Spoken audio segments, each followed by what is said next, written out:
पसंदीदा राजनेता कौन? मुझे अभी भी इस देश में रहना है, मुझे अभी भी इस देश में रहना है। অনেকদিন তোমাকে কাছে আমি গালাগালি শুনি না, আজকে হট করে মনে হলো একটু গালাগালি শোনা কাজ বাজ করি। এবারে কি করে তোমাদের কাছে গালাগালি শুনবো? খুব সিম্পল, তোমাদেরকে শুধুমাত্র আমি কটা সত্য কথা বলবো, বাস্তব কথা বলবো, তাতেই তোমরা আমারে মনেতে গালাগালি দেবা। কারণ তোমাদের মধ্যে বেশিরভাগ মানুষজন সত্যি কথা সহ্য করতে পারো না। যেরকম সবচাইতে বর্তমানে সত্যি কথা, পশ্চিমবঙ্গের বাইরে এখন সবাই রাহুল গান্ধীর জয় জয় করতেছে। राहुल गांधी तप का नाम है, त्याग का नाम है, तपस्या का नाम है, बलिदान का नाम है।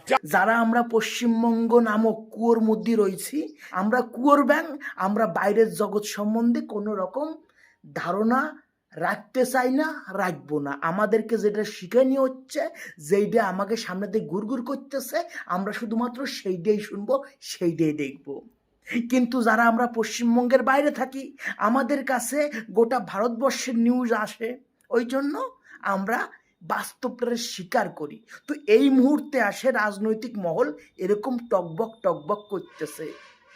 পশ্চিমবঙ্গ বাদে বিভিন্ন স্টেটে এখন রাহুল গান্ধীর জয় জয়কার হচ্ছে। কারণ রিসেন্টলি কিছুদিন ধরে রাহুল গান্ধী সংসদে যাইয়ে প্রত্যেকটা খ্যাতনামা যে রাজনৈতিক ব্যক্তি আছে তার পোল খুলতেছে। पूरे देश में नरेंद्र मोदी जी ने बेरोजगारी फैला रखी है। 2-3 अरबपतियों को ये पूरा का पूरा फायदा देते हैं।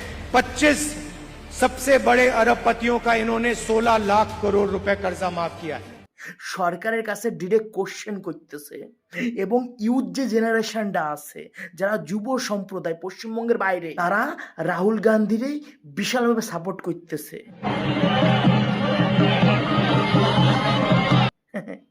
জানলে কি হইবে? এর মানে এই না যে আমার তোমরা হিন্দু বিরোধী কিংবা সটি সাটা বলি দিবা।